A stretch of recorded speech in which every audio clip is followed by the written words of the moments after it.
How to keep teens safe behind the wheel. Parents of teen drivers may be shopping for safer cars, but research studies show that parents can help their kids become safer drivers in any car. Since the mid-1990s, states have been enacting graduated driver's licensing programs that, among other things, extend the learning period, prohibit teens from driving with other teens, and impose curfews against late-night driving. Those laws have provided a wealth of data about how to make teens into safer drivers.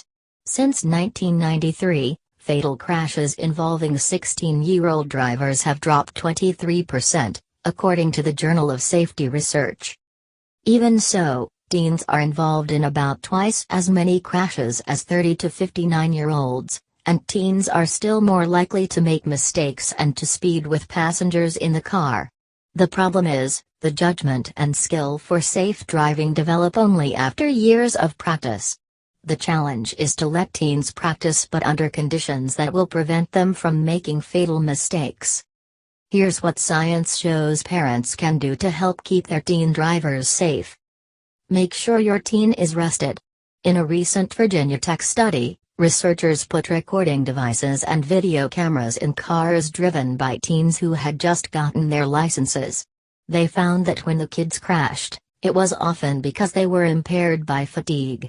They made judgment errors, didn't recognize hazards, and were indecisive. And all these mistakes were compounded because the teens hadn't had much practice behind the wheel. Ban cell phones. The same study showed that cell phone use by teen drivers is often a factor in accidents.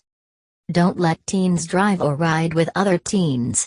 A Johns Hopkins University School of Public Health study found that a teen's risk of dying in a car accident jumps when other teens are in the car. A 16-year-old carrying one teen passenger was 39% more likely to die. The risk jumped to 86% with two teens in the car, and with 3 or more occupants, the risk of death nearly doubled. Don't let teens drive at night. Research consistently shows that night is the riskiest time for teen drivers. The Journal of the American Medical Association recently published a study that compared teen accident rates before and after new night driving rules were imposed in North Carolina. Nighttime accidents involving 16-year-olds fell by more than 40%. Impose strict rules. It's inconvenient to impose limits on a teen's driving because it means more driving for parents. But studies show that teens are safer when parents monitor where their kids go and who rides with them. In one study of 3,700 parents and teens, kids who were subject to the rules of the Checkpoints Parent-Teen Driving Agreement had fewer traffic violations and drove more safely.